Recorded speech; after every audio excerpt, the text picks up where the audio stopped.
Welcome to Grumpy Old Geeks. I'm Jason DeFilippo. And I'm Brian Schulmeister, coming to you from lovely Anaheim, California. Yeah, you're recording at 8 in the morning, like I have to do every week. How do you like it? It's not bad. I get up pretty early anyways. And so do you. So what are you complaining about? Yeah, you don't have to edit and publish the show right after. That's true. So yeah. I just throw all our notes into AI and let it write witty descriptions. Oh, good. I wish I could do the same. Oh, well, welcome back to California. It's nice. It's very nice. I love it. I love the dry heat. It's very good. But it hasn't been a dry heat. What the hell are you talking about? It is compared to Toronto, man. Oh, it was like 70% humidity here yesterday or day before yesterday. I got swamp ass. Felt like I was back in North Carolina.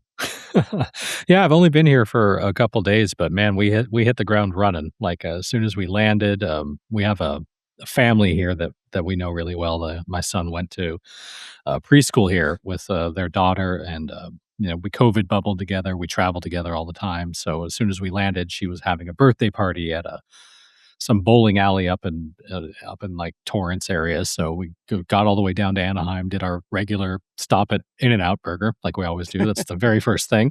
And then we drove up to Torrance. We did a birthday party. The next day we had tickets for the Dodgers game. That was one of my Father's Day presents. So we drove all the way up to LA to go to the Dodgers game. And then I came back. And then yesterday, I went up to my old local, the old Finn McCool's, which is now Jameson's, to watch a World Cup game because I've seen World Cup games there for the last 6 World Cups and I couldn't miss a game. I had to get one in. So I went all the way up there to watch a game and then came all the way back. You should have told me. I'd have popped over. Oh, okay. That we could have done. Yeah, it was a good time, man. So a couple days into the trip and I'm tired. Oh, good. You only got 8 weeks to go, so you're all 3 set. Three more weeks. So pretty crazy. Let's get into some news, man. Sure, let's do it. I talked the last show about Volkswagen was cutting jobs, and refreshingly, they did not say it was because of AI. We now know a little bit more about what they're going to do. They're planning to cut their model lineup in half as part of Europe's largest automaker's huge efficiency overhaul. This was put out in a press release co-signed by its executive board, which also pledged to reduce its production capacity to 9 million vehicles per year, down from 12 million pre-COVID-19. A reduction of 2 million units has already been made. The company is blaming the changed global market environment, which is code word for tariffs. Yeah. So, they're trying to streamline their lineup by up to 50%, with its focus shifting to its most profitable market segments. So there's going to be less options and in the actual VWs you buy and less VWs that you can buy. So they are streamlining. So I didn't know we were doing automotive news because I guess the news in this is that it's not AI. Yes. This is it. And tariffs. Yeah, that's the news. Well, it's also follow-up because we talked about it. Yeah. So now we know what they're going to do because they got rid of all their jobs. Yeah. At least they didn't lie about it this time like they did about, what is it, Exhaustgate? Yes. Yes. Well, we got a little follow-up here, too. Elon could still face criminal charges in Wisconsin over $1 million payments offered to voters during the 2025 state Supreme Court election. Yeah, there was nothing fishy about that. Nothing at all. The Wisconsin Elections Commission referred 2 complaints to Brown County prosecutors, voting 5-1. I want to know who that one is. That Musk may have violated state law by offering money to induce voting. Okay. May? Seems pretty cut and dry. Musk initially advertised checks for people who voted, then revised the post to say recipients would be spokespeople for an anti-judge petition. This is like if I came into a bank wearing my face mask and carrying my gun and asked them to hand over all my cash, but then as I was walking out the door, I saw all the police cars coming and revised my robbery and gave them the money back. Yeah. That's about it. Yeah. Sorry, no harm, no foul, right? So the prior lawsuit seeking to block the payments was rejected, and Musk ultimately gave 2 voters $1 million checks because he had to. Yeah, the cops are coming. The election drew more than $100 million in spending, but if you do remember, Brian, Democrat Susan Crawford did win by 10 points. All right. So I support Musk continuing to lose money. Well, I don't know if you saw the SpaceX price. He's losing it every day. Good. I'm not complaining about that. Well, following a new report from experts showing worrying data, Europe is taking more steps towards barring children from using social media. It is clear we need age-appropriate restrictions to platforms. This is not about whether children can access social media. It is about whether and when social media can access our children. Zing. Authored by child psychologist Dr. Jorg M. Fiegert and epidemiologist Dr. Maria Melchior. The report revealed some alarming statistics across Europe. Kids now spend 4 to 6 hours per day on social media, as opposed to the 6 to 8 hours on TV that we spent in our generation. Yep. And almost 60% of them had experienced socio-emotional development and susceptibility to mental health issues, resulting in sleep and concentration problems and increased rates of depression and anxiety. And as a result, the study recommended that the EU restrict social media access for children under 13 unless supervised by a parent or teacher. It also advised that teens between 13 and 18 only get access to platforms with safety features like limits on infinite scrolling, which doesn't exist anywhere yet. It further recommended, and Jesus fucking Christ, that toddlers under 3 have no screen access at all. The fact that you got to put that in a fucking, you have to write that down and tell people is pretty fucked up. Yeah, so we'll see. If Europe were to carry through with the new law, it would be the largest effort by far to ban social media use by children. The European bloc is home to 450 million people, of which 81 million or so are under the age of 18. However, creating such legislation would require negotiations and buy-in from all 27 nations in the bloc, something that could take a lot of time. This report may represent a tipping point, though. The more we learn and the more we see the impact on our children, the stronger the argument becomes for a social media start date. The EU Commission will now review the report and recommendations and present a proposal after the summer. So when they're back in school and after 3 months of way too much social media time. Tablet the whole time. Great. Way to time that one out, guys. Yeah. Well, it's something. I like the social media start date. I want a social media end date. Yes, that would be nice. Well, the UK is actually planning to require social media companies to automatically block 16 and 17-year-old users during designated overnight hours. The Department for Science, Innovation, and Technology announced the proposed social media curfew, but has not yet specified the exact times or how the enforcement will work. This is a recurring theme, isn't it? We must do something. Crickets. Oh, man. Yeah, so the measure would add to the UK's growing regulation of online platforms and child safety, potentially requiring services to verify users' age and apply restrictions by default. Still, that sticky wicket of the age verification problem that we've always talked about that nobody has figured out yet. Yes. So, well, we'll see how it goes. I can tell you how it goes. It ain't going to go. Okay, moving on. For decades, publishers chased Google search rankings as their top traffic source. Now that's reversing. Cloudflare, which hosts roughly a fifth of the world's websites, will default new and free tier customers to blocking multi-purpose crawlers starting September 15th, catching any bot that scrapes for both search, indexing, and AI training. We talked about this a bit last week. But the real target is Google, which uses a single crawler for both, forcing publishers to choose, allow AI scraping, or vanish from search entirely. So Google offers an opt-out tool called Google Extended, but publishers distrust it. No shit, they distrust it, fearing hidden search visibility penalties, which is what they're going to get. You don't want to use our tool for the AI, we're not going to list you in our search. Yep. There's no law that says they have to, so they're not going to do it. But given the fact that basically Google search is getting canned anyways, and it's just AI results, are you really losing out by not getting listed in Google search, which most people aren't even seeing anymore? Yeah, they're not getting listed in Google search, and you're not getting listed in Google AI results. So What's the even point of Google anymore? Yeah, I don't know. USA Today Inc. says it may delist from Google within 6 to 12 months, favoring direct licensing deals instead, something Google, unlike Meta, Microsoft, and Amazon, hasn't offered. So analysts warn that if major publishers follow, search quality could degrade sharply. Note to analysts, too late. It already has. Yes. So, and Google says its controls don't affect traditional search visibility, but for now, distrust is driving publishers towards what was once considered commercial suicide. Yep. Well, it's not suicide now because Google just shoots you in the face and says no search traffic for you. Pretty much.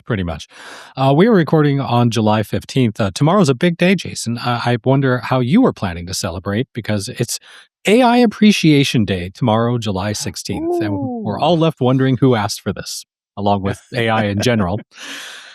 It's in name, it's about as serious as the marketing stunts that gave us gems like National Hot Dog Day or National Donut Day, both of which I actually prefer to AI Appreciation Day. I'm not entirely sure what we're supposed to do, and in practice, the day is calling for international recognition of the most consequential technology in human history. So I will support. I will be appreciating fire. I was going to say, soap, I think, is up there for me. While we can acknowledge the impact that AI Antibiotics. has made on society and industry so far, it doesn't warrant its own day of dedication. They have a website, and they offer us some of the proper ways to celebrate AI Appreciation Day, such as thank a person who builds or maintains AI. Thank you. Double thank you. Or talk to a child or skeptic about it. I will talk to a skeptic about it, and I will agree with them. Yes. And sign the pledge and put the day on your calendar. No. Nope. Nope.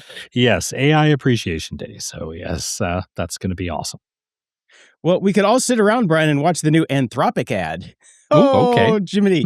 Did you get a chance to check this out? I did. Oh, my God. So Anthropic's latest ad completely ignores everything that anyone has said about AI and sticks its dick squarely in a blender. It opens with a burning house, surveillance-style facial scanning in a cemetery while asking whether AI can be trusted and who would stop it if necessary.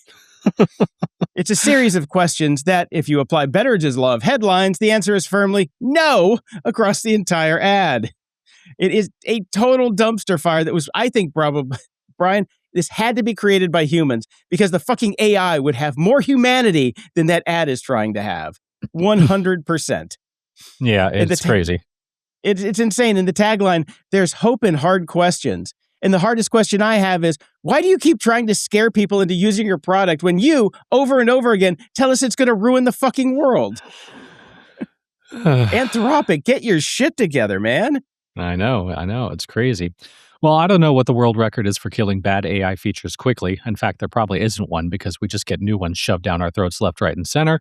But we do gotta go to Kalshi. Kalshi. We need to start betting on Kalshi. But we definitely have a one entry in this field. On Tuesday, July 7th, Meta released an AI photo generation feature that pulled face data from any public Instagram account by default. We talked about this and just, jaws dropped. So it lasted all of 3 days. That's a half scare. That's not even a half Scaramucci. No, because the outcry against this was just massive. So this is tied to Muse Image. We talked about this, and basically people lost their shit about this. And so they said earlier this week we announced that one way for people to generate images in Meta AI is by mentioning public Instagram accounts that they want to reference. Our intent was to provide a useful creative tool and give people control over whether they're taking it away over whether their public content could be referenced in this way. We've heard the feedback that this feature missed the mark, so it is no longer available. Yeah, so SAG-AFTRA captured the mood pretty well with its Friday statement on this feature. Anything than a clear and conspicuous opt-in for these types of uses of Instagram users' images is unacceptable and an utter miscalculation of public sentiment regarding the obvious dangers and harms inherent in such use. According to Reuters, after the feature was pulled, a SAG-AFTRA spokesperson said, with the dangers of non-consensual digital replicas well known to all, a feature that encouraged that behavior is unwise. Looking at you, Grok. Next up. Speaking of unwise features, flock safety. I don't know about you, Brian, but on Instagram, all I'm getting now are videos of people saying, you really shouldn't point a green laser right at the sensor on a flock camera because it will disable the flock camera. Yes. You really shouldn't go buy a Sawzall and chop down the... It's great. I've had a lot of that too. It's like how to recognize which one is a flock camera and which one isn't, and then act accordingly. Yes. Well, Flock Safety says it hopes to resume its partnership with the Los Angeles Police Department after the agency let a 3-year contract expire without renewal. I have to say this is the first time in most of my adult life that I actually applaud the Los Angeles Police Department for a decision. I know. It's a shocker. Absolute shocker. Flock told Gizmodo it was surprised by the decision and believes ongoing discussions can resolve what it calls misconceptions. Mm-hmm. Yeah, misconceptions. If you don't know, Flock operates automated license plate readers that let police abuse vehicle tracking data across the entire country and are expanding to even more signals intelligence, which is a very frightening prospect. They're going to start basically doing Bluetooth and cell phone tracking and IE tracking and all that stuff. Yep. So, no, this company needs to go. It needs to go. They Yeah, should I mean, not this have is the this. panopticon. Like, it's insane. Yeah. Yeah. It's in private hands. And the thing is, it's in private hands and law enforcement just abuses it Yes. over and over and over again. So it's like these guys got to fucking go. So feel free to go check out my Instagram feed at instagram.com/JPD, where I repost a lot of things that you should not do when you see a flock camera or how to find them. Here's a fun one. Apple has filed a lawsuit against OpenAI accusing the company of trade secret theft and breach of contract. Apple says it wants OpenAI barred from using its trade secrets and is seeking the return of confidential materials. OpenAI says it has, quote, no interest in other companies' trade secrets. Your entire company is based on other people's trade secrets, you motherfucking fucks. That's all you are. AI is just other people's secrets. Fucking assholes. It's true. The suit alleges the misconduct was directed by OpenAI's senior leadership, including Chief Hardware Officer Tang Tan, a 24-year Apple veteran. Apple claims Tan used confidential Apple product code names while recruiting and asked candidates to bring in Apple hardware components and coached departing employees on evading security procedures. Another named engineer allegedly kept an Apple laptop after leaving and used it to download confidential technical documents.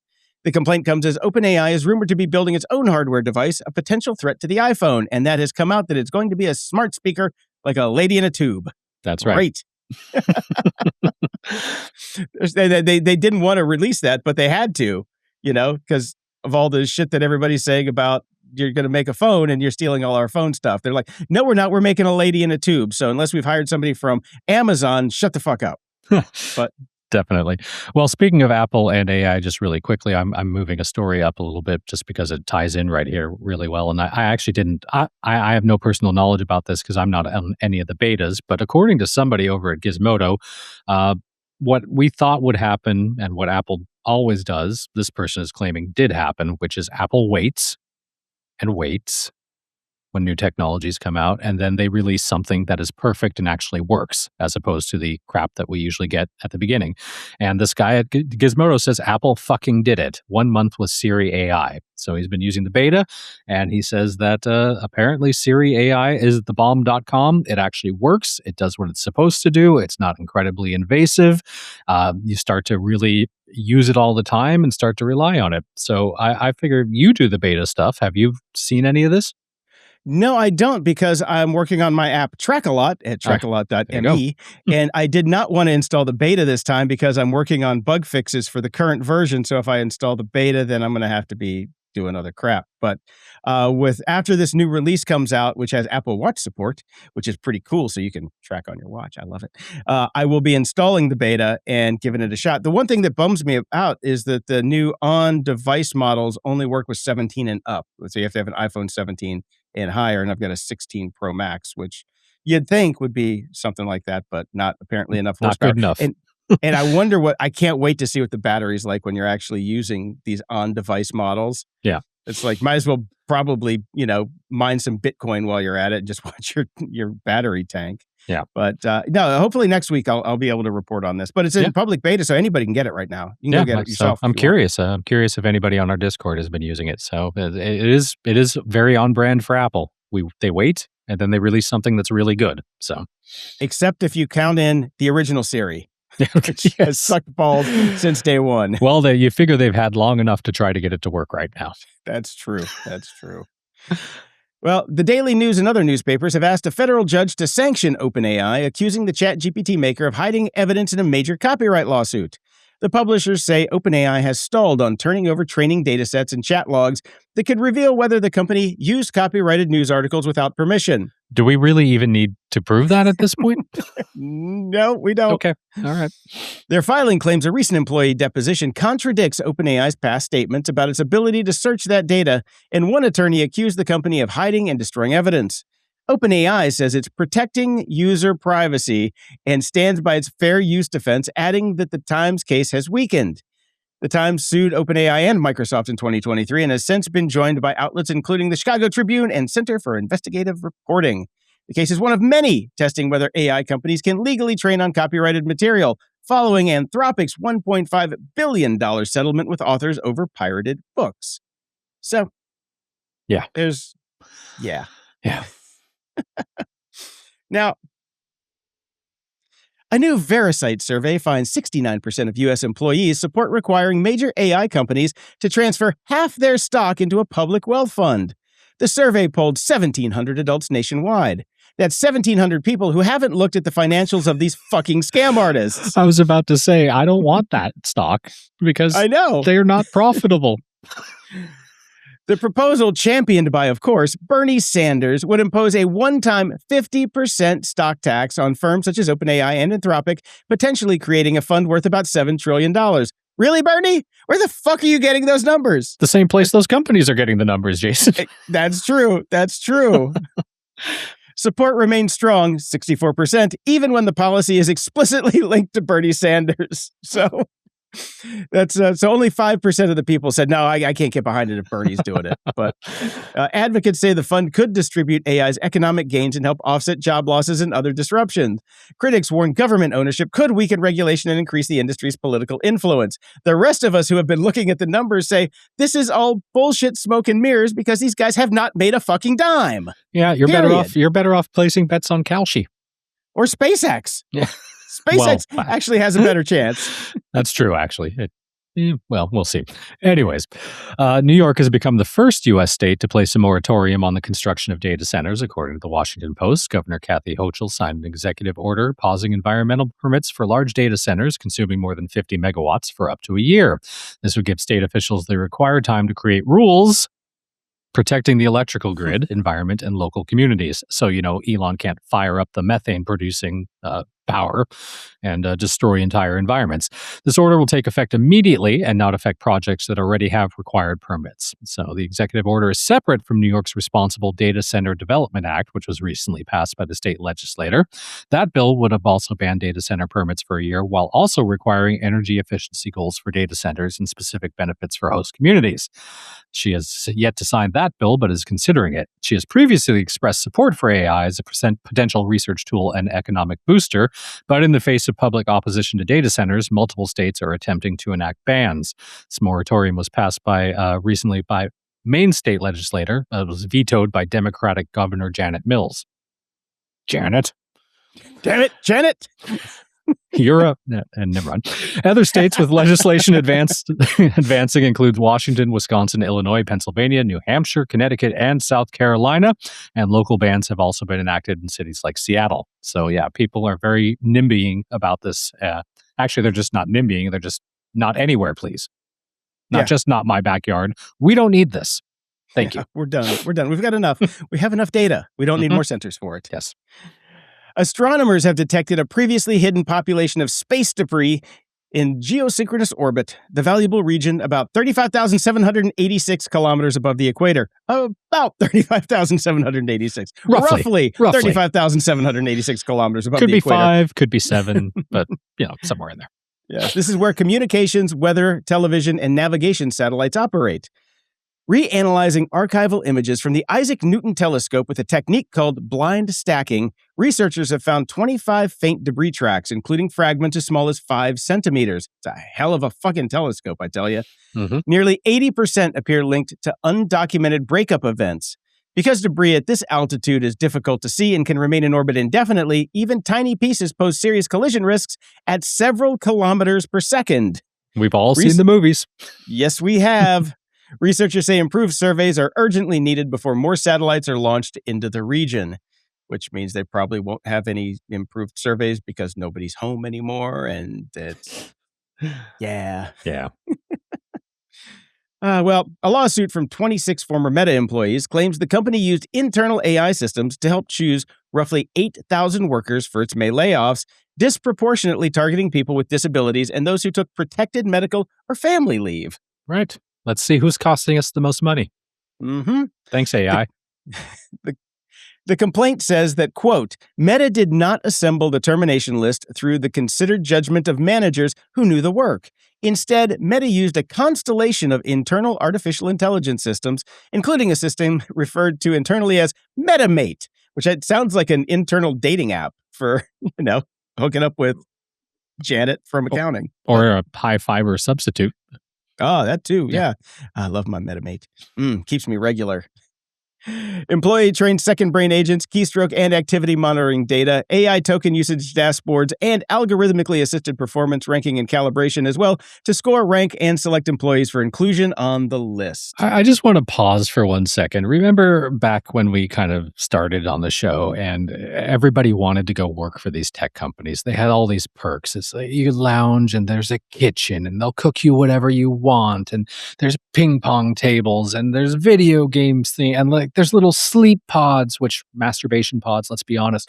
And there was all this other stuff. And it was like, oh my God, these companies, and they pay so well. Who wouldn't want to work for these companies? Keystroke and activity monitoring data, AI token usage dashboards, algorithmically assisted performance rankings and calibrations, which are scoring, ranking, and selecting employees. This sounds like a fucking nightmare. Who would want to work at a company that does all this?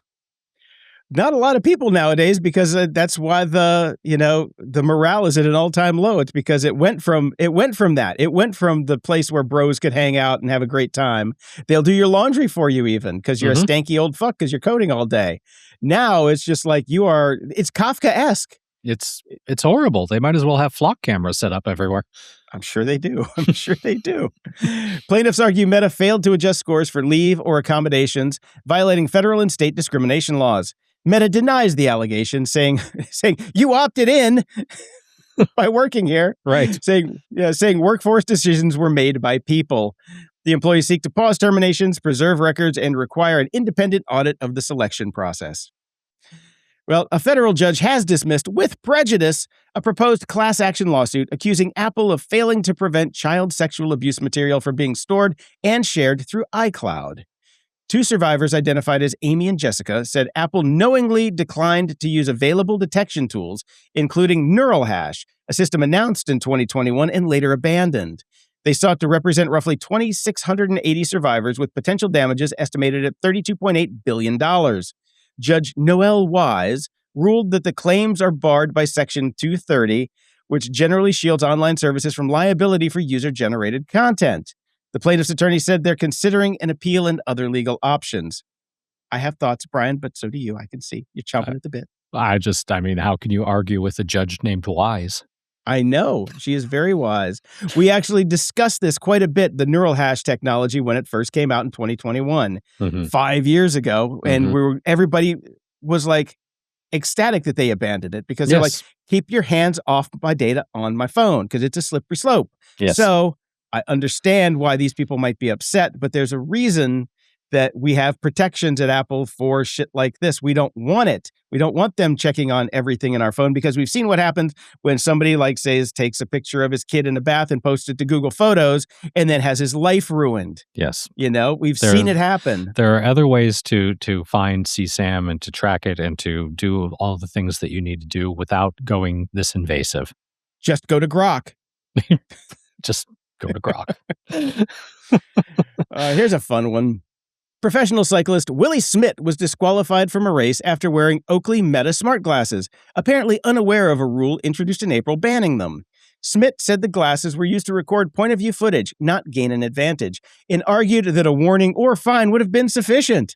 Sports organizers are increasingly concerned that smart glasses could enable covert communication, real-time betting, cheating, or AI-powered performance coaching. The real-time betting is the thing. You wear your Kalshi glasses and somebody bets that you're going to come in fourth or like at the split, you're going to be at this position, and you get a voice in your ear saying, pull back, let three people go. Boom, we just made $100,000. Okay, kick it back into gear. Yep. That shit's going to happen. So I can totally understand this. Yes, absolutely. Absolutely. And I don't believe for a fucking second that they were unaware of the rule banning them. Nobody on your team follows the rules that are introduced for months in the sport, in the tiny sport that you are participating in. Give me a break. Yeah, Bull crap. If you're a professional cyclist and you're entering a cycling race, you know what the rules are. Come on. That's such a joke. Yeah.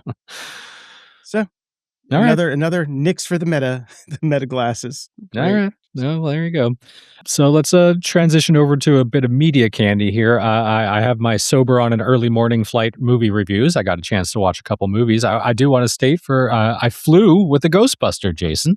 What? Yes, we ran into this particular Ghostbuster in the lounge. My son, well, actually, my wife first noticed him, and then my son was like, "Yeah, that's totally him." It was Ernie Hudson. No way. Yeah, and then he was on our flight as well. And I've got to say, because my wife has to do the thing that she does, which is she Googles people immediately. Ernie Hudson is in his 80s. The dude looks amazing. Black don't crack. He looks like he's in his 50s. Like, it's unbelievable. He was a super nice guy. A bunch of kids were coming up to him, taking pictures and everything. And I was just like, damn, I ain't afraid of no ghosts. This is great.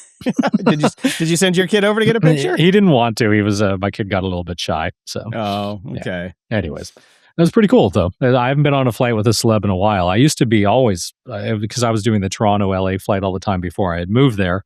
And I was just visiting my not wife at the time. And I was always with celebrities because so many people were shooting in Toronto. I flew with, just from Battlestar Galactica, I flew with Trisha Helfer once and Grace Park once. So nice. And, never got Katie Sackhoff. I was trying to get my Trinity, but didn't work out. There you go. That would have been the Trinity. Absolutely. Well, if you want celebrities, just go to an AA meeting in LA. You can have as many as you want. That's true. You get really fucking sick of them fast. And you can't talk about them.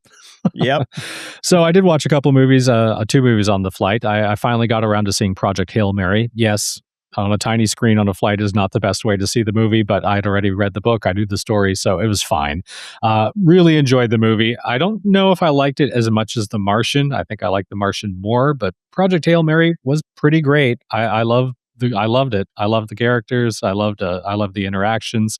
And again, people, another movie that shows what happens if a tiny little thing hits your spaceship. Not good. Yeah. Not good. I watched it on an iPad. I thought it was fine too. Yeah, it was a good movie. I really enjoyed it. Yeah. I still liked it better than The Martian. I actually liked it better than The Martian because I just still think that they fucked up The Martian on the first line of the book. It's like, come on, man. Yeah. So. Okay. And then I finally got around to seeing Good Luck, Have Fun, and Don't Die because it was on the plane. What'd you think? I think I matrixed myself here. I think I was expecting a lot because I'd heard about how great it was, and I had high expectations, and it didn't quite meet them. I thought it was good, but not great. Okay. Yeah, I went in with no expectations, so when you go in with nothing and you come out with that, it's just like, oh man, that was so good. Yeah, I kind of wish I would have just ponied up the bucks to see it right away instead of waiting and having heard all the hype about it. So enjoyed it, didn't love it. Okay. Yeah. We finally have some news about The Hunt for Gollum, the upcoming Lord of the Rings film, which is going to be directed by Andy Serkis and coming to theaters December 17th, 2027. After years of anticipation and speculation, cameras began rolling on The Lord of the Rings, The Hunt for Gollum.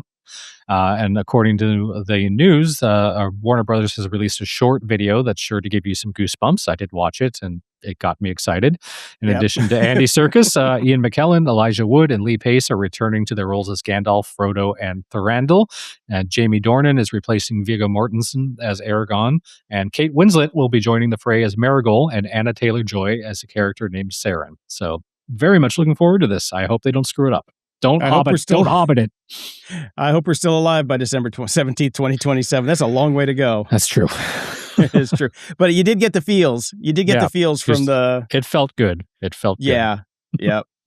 I watched a movie from last year called Black Bag, which turned out to be... It's like a kind of a British spy thriller type of thing. Michael Fassbender, Kate Blanchett. I thought it was going to be one thing, turned out to be another. It was a great little movie. Well, Steven Soderbergh. He's usually pretty solid. Yeah. It's it is a solid movie. I really liked it. All right. That's about it for me. I've been slacking on my intake. Little bit of doodad issue. I saw this because I have some Philips smart lights and a Philips Hue bridge that control a few things. And I heard that there was a big outage that they got bricked after installing a software update back in June. But then I found out that it was like 100 people. Oh, okay. At first, I was outraged because I was like, this is the problem with the smart stuff. Can you imagine not having lights because the damn thing bricks on you as opposed to just, flipping a switch and knowing you're going to have lights? But Philips has confirmed that an update installed in a very specific way has caused less than 100 Bridge Pro devices to stop working. It will replace all those devices for anyone affected free of charge and regardless of warranty status. So it was a very specific software update scenario where they had to have automatic updates disabled, remained on an older version for an extended period, then manually installed the update after storing it on the Bridge device for more than 10 days. That's complicated. That is. That's like some witchcraft there. Yeah. So a little less outraged when I heard about this, how it actually rolled out. So there you go. And speaking of rolling out, Waze, Google's other navigation app, is getting a collection of new AI-powered features that make it easier to navigate on a motorcycle and less annoying to receive directions. I'm going to say you maybe shouldn't be using AI while you're on a motorcycle. But the app's new motorcycle mode uses AI to consider the specific needs of two-wheeled vehicles, according to Google. This includes specific shortcuts that might only be available to motorcycles and hazards that are tricky for riders like potholes, speed bumps, raised crosswalks, shoulder endings, and narrow bridges. The app's insights are at least still powered by using a real-time traffic map and a group of human, motorcycle-focused editors who keep things up to date with hazards.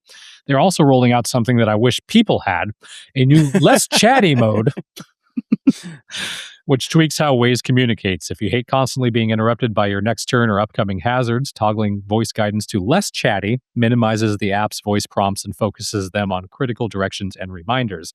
I need this at my hairdresser. Oh, I know. Please, that would be nice. And according to an anonymously sourced report from Mark Gurman at Bloomberg, we talked about this briefly up above, the much hyped and frequently mocked physical doohickey coming soon from OpenAI will be a smart speaker with legs. Yeah. So who knows, really? We'll find out. But apparently it's a portable, battery-powered and small enough to be easy to move from one room to another, like a baby monitor or a 90s cordless phone, perhaps. It will be capable of controlling the smart appliances in your house, screenless and chatbot-powered, like a smart speaker. And then there's this curveball. It will reportedly have mechanical components that allow it to move in some way or another, giving the impression that it is alive. I got it. I know what this is. Spider-Bot. It's Tweaky and Dr. Theopolis from Buck Rogers. Beady, beady, beady. Yeah, well, we'll Tweaky see. just takes him around and then puts Dr. Theopolis on the counter and it just talks to you. That's it. It does not sound particularly groundbreaking or particularly interesting, but it needs to live up to every part of that claim and more, because it will not be an exaggeration to say it is the most hyperbolically hyped up device since the Segway scooter in 2001. And we know how that one went. Yeah, really. That was a winner. But Altman is saying that this will be the coolest piece of technology the world will have ever seen. A smart speaker with legs. Developed by Johnny Ive. Yes. Okay. What's that old the robot from Star Wars, the ball that rolls around? BB-8. BB-8. That was just put a speaker on BB-8 and let it follow you around the house. That's true. Yeah. Come on. You can replace that little top bit with a smart speaker. Makes total sense. Somebody should do that. That's it. Well, according to multiple reports, an AI-powered shopping plugin, Fia, used a tactic known as cookie stuffing to attach its affiliate code to sales it didn't actually drive. Fia, which launched last spring, now this wouldn't be notable except for its co-founder, Phoebe Gates, Bill Gates' daughter. Okay. I suppose the Gates family knows something about fucking the rules up. Yeah, they do. Doing anything to win. Now, why Phoebe Gates is doing a startup on her own, well, let's see. I wonder who's funding that startup. I don't know. Anyways, investigations by researcher Ben Edelman, Bloomberg, and Capital One Shopping all reportedly found instances of the browser extension claiming referrals through fake clicks and even taking credit for sales that other publishers should have gotten the commissions for. They published a detailed breakdown on how this worked, complete with a video showing FIA's affiliate link invisibly loaded into a second tab on iOS after visiting the merchant's website. FIA has blamed the issues highlighted in the investigation on a bug. No, bullshit. Oh, bullshit. A spokesperson for the company said, within the last 24 hours, we were made aware that in a recent release, our code base was causing misattributions from a subset of users. As soon as we were notified, we checked our bank account. I mean, our team worked overnight to identify, mitigate, and has since resolved the issue, aka we got caught. Yeah, 100% you got caught. You fuckers. You fuckers. God. Yeah. I haven't really had a chance to read much recently, but I am still working on a book. But I did read an article that depressed the living hell out of me that I think everybody should read. And ironically, no one will read because the whole point of the article is nobody reads. Yeah, that's about it. So it's the end of reading is here. It's over at the Atlantic. It is long form. It is packed full of stats. It is packed full of history. It's very interesting. And oh my God, is it depressing? Just a couple of quick bits here. It seems the age of reading might be a short anomaly in human history, according to the National Endowment for the Arts, which conducts the most comprehensive survey of the nation's reading habits. Fewer than half of all adults reported having read a book of any kind in 2022. Only 38% read a novel or short story. A study analyzing 236,000 responses to the American Time Use Survey found the proportion of Americans who read for pleasure on any given day fell from 28% in 2004 to 16% in 2023. The study looked at people who had read a book, magazine, or newspaper, listened to an audiobook, or read an ebook, so the bar was low. Yeah, they just threw everything in there. Yes. Have you seen a word on paper? Yeah, that's about it. But they even put in listen to an audiobook. Yes. So gambling, one of my pet peeves, has become a more common leisure activity than reading a book. Last year, 57% of Americans placed a bet, compared to the under 16% that read anything. This decline in reading cuts across age groups, gender, and education levels. Even the demographics that traditionally read the most, retirees, women, and college graduates, have seen a collapse. And the books that people are reading are simpler than they used to be. We are dumbing down even for the few people that are supposedly smart. Great. Just what I wanted to hear.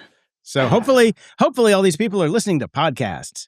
Oh, wait, I looked at our numbers. No, they're not. So I don't know what the fuck they're doing. Yeah, well, they're gambling. They're on Kalshi. They're dicking around on Kalshi. Yes, with their smart classes. Fuck me. Well, we took a quick break and went out in the hallway, and look who we found, Dave Bittner from the Cyberwire. Hi, Dave. Hello. Yeah, like a bad cold. You can't get rid of me. Yeah. Excellent. All right, we go for a month, and now you're here twice in a row. Jesus, this is going to make this a habit or something. I know. Almost like you work here. Well, I got some good news for you guys. Star Wars fans can now catch The Mandalorian and Grogu at home starting July 21st when the film arrives on digital platforms 2 months after its theatrical debut, with physical editions to follow on August 25th, including DVD, Blu-ray, 4K, Steelbook, and Beskar collector's editions. So you guys can spend all your monies if you want to. Because I know you love the Star Wars. We do. Yes, you do. Yes. I can't see myself buying any of these, but but when it comes to Disney Plus, whenever that happens, which as you pointed out in the notes here, that has not been announced, but I will probably watch it a second time. All right. Yeah, I will watch it too when it comes out on Disney Plus. I'm not paying for it again. I've already paid for it once. As you know, Dave, I am now in Los Angeles. I'm actually technically in Anaheim. I am literally 3 blocks away from Disneyland, where I grew up. And this when I read through this, seeing about the DVD, the Blu-ray, the 4K, the Steelbook, and the Beskars Collector's Edition, I have not gone to Disneyland yet. We'll be going probably next week or the week after. We're waiting for the Anaheim local special ticket prices to be released, which they usually do when they're not getting enough people coming. Gee, I wonder why people aren't traveling to the United States right now. It is a mystery. So they're having a lot of disposable income. Or that, yes. So they usually release specially priced tickets for Anaheim residents. So we'll be buying those tickets then. But I did take my son the other day over to downtown Disney. So we walked through that area and all the shops and and the restaurants and all the things that lead up to where you can enter into Disneyland or California Adventure. And it's DVD, Blu-ray, 4K Steelbook, and Best Car Collector's Edition. There is too much of everything. Too much. We went to the Star Wars store. There are the special collector's editions lightsabers. There's the build your own lightsabers. There's the cheaper versions of the lightsabers. There's the droids you can buy. There's the droids you can buy with chips. There's the droids you can buy without chips. There's the medium-sized droids. There's the small droids. There's the big droids. There are the crystals that you can buy that you can put in the lightsabers, and the Sith Wayfinder, and the Jedi holocron, and the lightsabers and the droids, and then it does different sounds for all the different things that you can do that. And this is just the Star Wars store. Then you go to the Disney store, and it's like the amount of my son's mind is blown, and he's at the age now where he's starting to get chores for an allowance, and he's starting to understand what money is, and he is counting every penny and trying to figure out what he wants to buy. And of course he wants it all because there's too much of everything. It is insane what we're inundated with now in terms of everything. And it's mind-blowing, especially like I had action figures. And even that was like overwhelming. And I was talking to my mom about it, and she was like, yeah, you would not shut up about wanting to go to Toys R Us every time I gave you $5 because you had to go spend it immediately to go get a new Stormtrooper character or something like that. And it was overwhelming, and it's still overwhelming because now I told my son, okay, what you need to do is you need to make a list of everything you want, put them in order of how, what you would want most. Then we will look at the prices of everything. Because if you get that special lightsaber that you want, that's almost $300, plus we need the carrying case, plus it ends up being almost $500. You do not have $500. Right. And so the decision not to tell him about the savings accounts and investment accounts I created for him when he was born is definitely a good decision I made now, because if he finds out that he has all this money, I will never hear the end of it. But it's just, there's so much, and that is just Star Wars within Disney. And then if you start talking about I know people are saying everything's gone digital, but no, it hasn't. Like, there is so much to buy if you want, especially if you're a kid. And you There's feel more than enough stuff to knock you down a tax bracket, no matter which way you go. Yes. Do you feel like they're successful in generating desire in him for these things? Absolutely. Okay. Yeah. I mean, I think kids, as we've gotten older, well, no, this is a bad group to be talking to. As I know, Dave, you would like to buy everything Star Wars. You are looking to get an R2-D2 from Home Depot. You want a Stormtrooper outfit. It's look over his shoulder in the video. We can.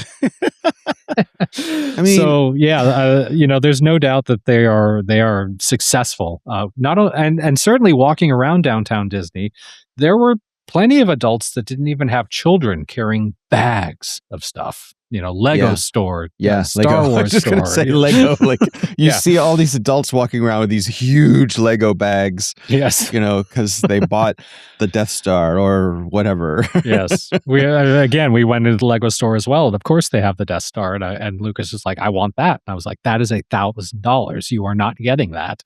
And there was like a 20-ish something woman next to me and her friend, and obviously they looked like kind of cosplayer type people, and she was like, yeah, that's the most expensive Lego set ever made. And I was like, thank you.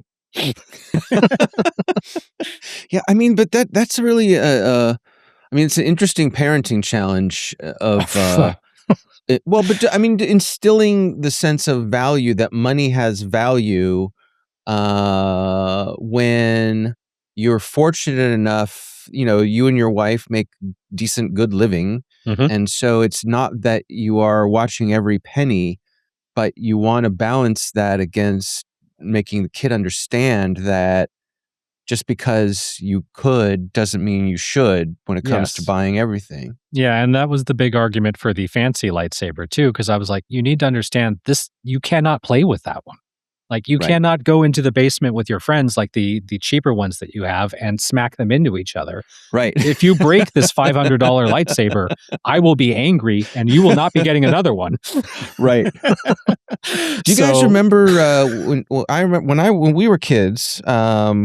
Famously they had that desperate run to try to create any Star Wars toy because no one expected the movie to do well. Yeah. Do you guys remember inflatable lightsabers? I do, and they actually still make them. Really? Yes, they make like blow up, like just like a beach ball material blow up Yeah, lightsaber. exactly. They don't glow or anything, but they're great. Like we have 3 of them, and sometimes when his friends come over, I'm just like, use those instead because you guys are going to put an eye out even with the cheap plastic ones. You put an eye out. The thing I remember is I want a Daisy. I can't remember the name of the gun right now. Yeah. Red Rider. Red Rider. the Red Rider. The one I remember was actually an inflatable glowing part attached to a flashlight. And I do remember that too. Yep. Yeah. I think I had one of those. I'm pretty sure. Yellow, I did. I think. Yeah. But then And there were knockoffs that they had like an actual little plastic tube. They had like little plastic colored chips that you could put on top of the flashlight to change the color of your lightsaber. Yes. Exactly. Yeah. Exactly. Yeah. Yeah. Yeah. No, it's come a long way. Yeah. It is a balance, and it's a struggle right now, especially since you also want to. We were trying to teach him, this is your money. You can spend it on what you want, but I want you to make smart, informed decisions on what you not just impulse. Like there's this famous study about kids, the marshmallow study. Are you familiar? Oh yeah. Yeah. So my son would fail. In case you didn't know, Jason, I think most of us would. Jason, if you didn't know, the marshmallow study is I know the study. It's been debunked a million times, but I do know the study. Well, it's been debunked a million times until you become a parent, and then you realize it is absolutely 100% true. So yeah, it is. It's whatever is in front of his face right now is the thing he wants the most. First, it was the $500 lightsaber. Then, as soon as we went to the Lego store, it was the $1,000 Death Star, and then as soon as we went to the next Disney store, it was whatever most expensive thing in there was. So yeah. Well, both of my boys, who are both much older than your son, my oldest is 27 and my youngest is 19. They've done the lightsaber experience thing. Oh God, he wants to do that. Yes. Yeah. And the oldest, he has his own money, so that was his money to blow. If he's an adult, so yes, whatever he wanted to do.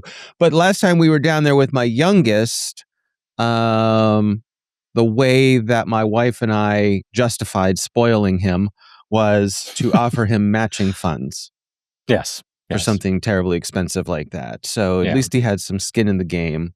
So anyway, it's probably just, like I said, just justifying for ourselves to make ourselves feel better. But yeah, we do a lot of that as parents as well. A lot of it's justifying the fact that, to your point, like we can spoil it. And so we often do because it feels good. And it's, I know my wife is definitely kind of somewhat reliving. I had a pretty idyllic childhood growing up by Disneyland, as you'd imagine. I mean, we were not rich by any means, but I did not want or lack for anything, even though it felt like it all the time. My wife a little bit, my wife came from slightly more immigrant Chinese parents. So I know to some degree she's trying to give Lucas the childhood that she did not have herself. So there's a lot of that happening as well. And yeah. No, I get it. I get it. It's good times. Yeah. I know we're trying to keep an eye on our time this week, so I want to jump to something in our rundown here that has really been interesting for me this past week. On Facebook Marketplace, I bought a new piano. Mm-hmm. I bought a digital piano, a broken digital piano. It's a Kurzweil digital piano. It's older. It's probably 15 years old. It does not work. I paid very little money for it. But I thought, I like to have projects, right? And here we go. Right? Yeah. If only there were a Radio Shack around so you could get the parts. Okay. Stay with me here, my friends. Stay with me.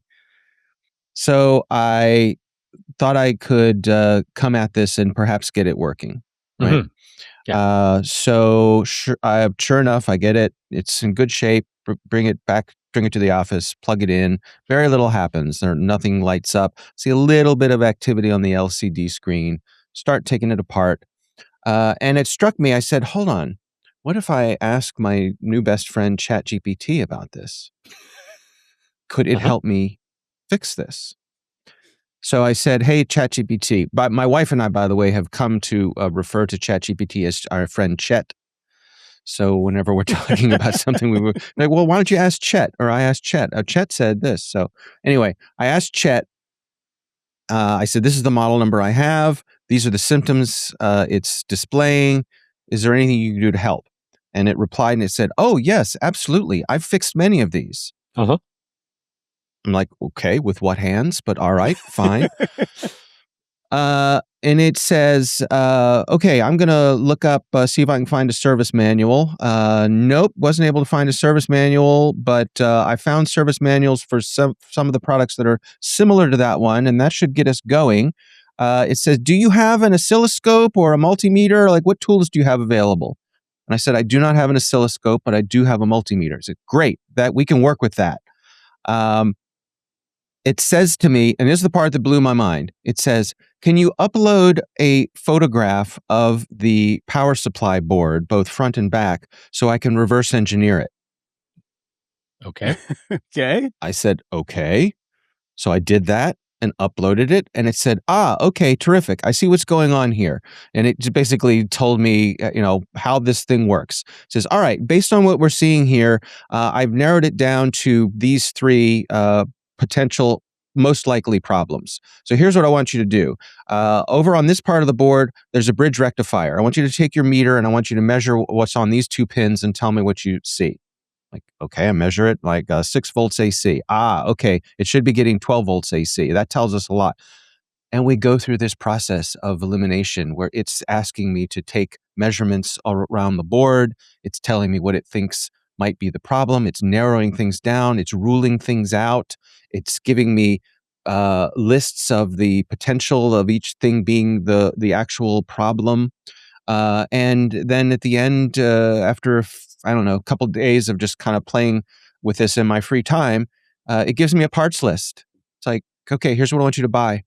These are probably the things that are going to fix this. So I have a bridge rectifier and a couple of capacitors on their way from Amazon.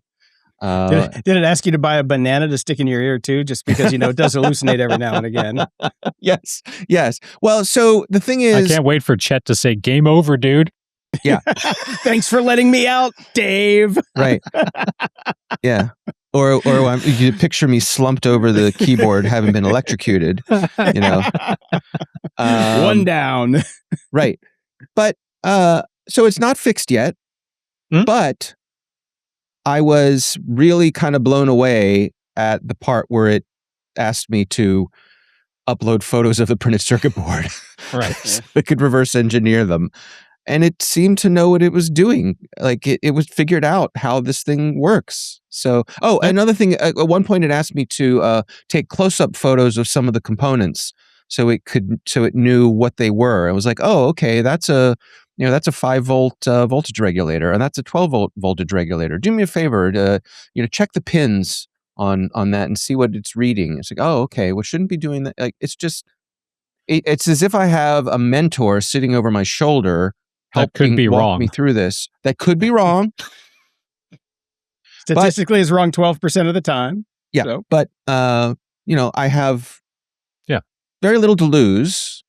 I've gotten my money's worth already, even if this doesn't end up working. But again, I was just really pleasantly surprised and a little blown away at the degree to which ChatGPT engaged and was actually able to do it so in a meaningful way. Good thing you didn't use Grok. It would have asked you to upload completely different pictures. Right, exactly. Yeah.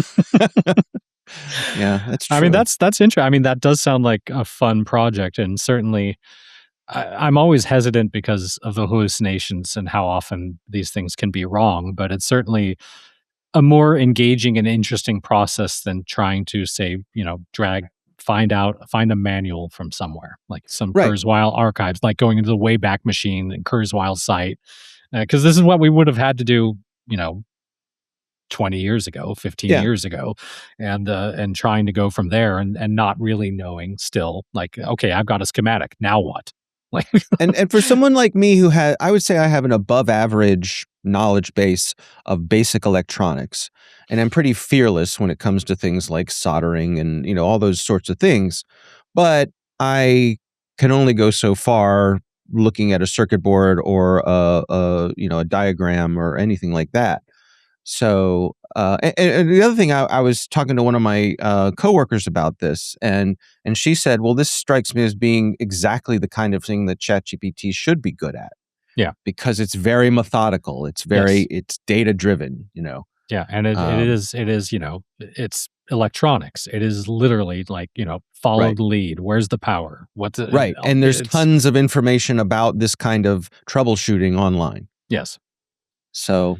All right. Well, I look forward to tuned. updates 10 years from now when you hit that key the first time and it plays something. Yeah, stay tuned. We'll see. I don't know. It could all be for naught. But if nothing else, I'm having fun and, buying parts and soldering and desoldering. And yeah, it's cheaper than a movie, and you only killed a couple wetlands in the process, so it's all good. Yeah, there's somewhere else. So yeah, that's not my wetland. Yeah, right. Yeah. That is very cool. I've been trying to get into learning basic electronics. So if you have any tips on where to start, would be I would be appreciative. Anybody that's listening to, I want to start with physical stuff. I want to get like a kit that's like a basic electronics kit. There's so many of those. I'm looking into one for my kid right now too. Oh, well, then send it to me when you find it, because I'm at your kid's level. Get yourself a classic Radio Shack 150-in-1 kit or 200-in-1 kit. That's how I learned basic electronics when I was a teenager. You can still find them. I saw one recently on Marketplace near me. They're on eBay. They may still even be making them. But I had one when I was a kid, and I just never got into it. But now I'm excited to. Yeah. But they're step by step. They start off with just a basic circuit, and then by the end, you're using little integrated circuits and making little radios and all kinds of complex things. And so for me, that was a really good way to learn basic electronics and what all the different things do. The other fun thing about it is it encourages experimentation. Like, I'm using this rating capacitor. What if I used a bigger one or a smaller one? How will that affect how things work or don't? Yeah. Yeah. There is actually, I don't know if they would do this anymore. There was actually a circuit in the 150-in-1 kit that was a voltage amplifier. And the way you tested it was you held on to these two leads and because it was charging up capacitors and then using a relay to discharge them. So you would hold on to these two leads and you'd be like, zzz, zzz, yeah. Zzz, I guarantee you they're not manufacturing that anymore. Well, what was the first thing I did was up to the voltage, increase the capacitors, called my little brother in the room, said, "Hey, Chris, hold on to these." It's that Simpsons episode where they all shock each other. So good. Yeah. So if you can find a vintage one, hopefully that circuit's still in there. All right. Well, thank you very much. I'm gonna go on the hunt. Excellent. All right. So until we find you in the hall again next time, Dave. That's right. All right. I'm going to go spend all my money. Bye. Over at Patreon, we've got some new subscribers, Ms. BGK18 and Donovan. Thank you guys. Thank you guys very, very much. Thank you. And we'd also like to thank Mish, Jacobo, Bart, Harlow, M, Green Al, Steve, Kevin, Jeremy, and Luigi. Thank you. Over at PayPal, we got a donation from Online Computers. Unfortunately, not all of them. Yeah, I was gonna say, that just sounds like a company from the 80s. We are Online Computers, here to sell you a computer that is online. It absolutely does. I know we've had that donation from this account before, so I am very curious. Online Computers, computer, doing my Scotty, computer. Scotty. If you're out there, let us know what you are. I'm curious. Yes. Yeah. And over at the tip jar, we've got Jeffrey, Theodore, John, and Sarah. Thank you all very much. And we got some merch from Bet B from Bridgeport. Now, I want to make a note on the merch. She's not the only one that got some new merch. Oh, look at you. Yeah, wearing your merch. Mine's in the laundry because I wear it every day. But I'll make a note on the merch. We have a support ticket that is outstanding that we're going to get to this week. When you buy a shirt from the store, these are print-on-demand shirts. So it is made specifically for you. So please check your sizing and your address and everything before you hit buy. We appreciate your attention to this matter. So thank you for your attention to this matter. If I hear that phrase, I fucking want to just shoot myself in the face. Sorry, I had to trump it up there. But we'll get that taken care of this week. And also, if you want to help support the show, go buy some merch. It's shop.gog.show. Just make sure you select your size and check it before. Look how cool this shirt is. It's very cool. It's very, very cool. I already got some compliments on it wearing it out yesterday. Oh, sweet. I'm going to have to pick me one up because, because I gotta. Yeah. It's part of the job. Logo on the back, man. All right. And we have some custom merch that's coming too. So we're going to have some new hoodies with some stuff coming up. It's just been a really rough week. As Brian has felt the weather here, it has been insane. You don't want to do anything, man. After like 10 a.m., you just want to sit and not move. My office is in this garage, which gets to be about 90 degrees, even with the air conditioner running. So my time to work is very limited, very limited. Hopefully it'll break soon. But anyway, to help keep this show on the air, please feel free to go to patreon.com/GOG, and you can sign up there for as little as $3 a month or as much as you want. And if you sign up for the whole year, you get a discount.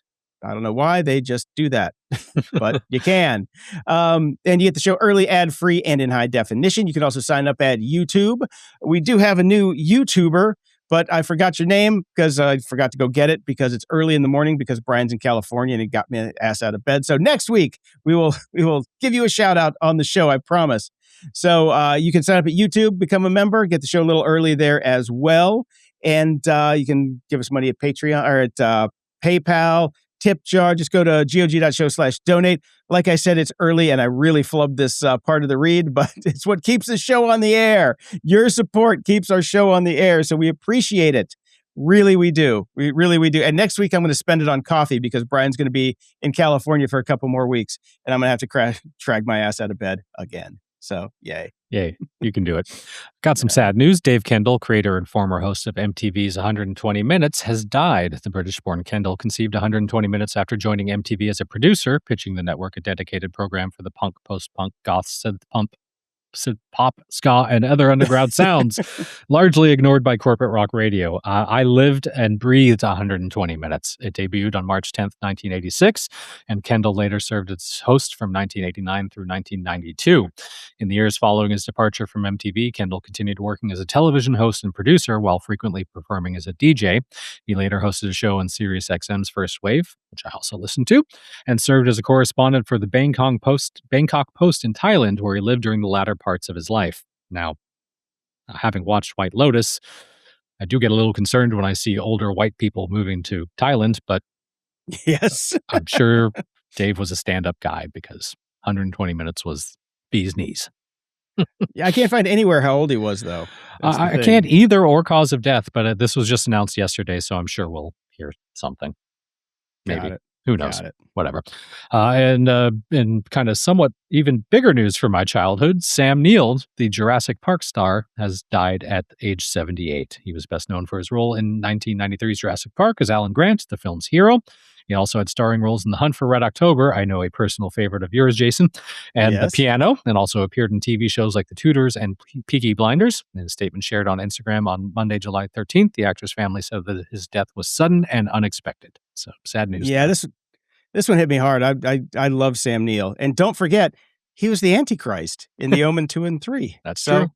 Or The Omen, I don't know if he made it to 3. I can't remember. It's been a long time. 3 was kind of a money grab one, from what I recall.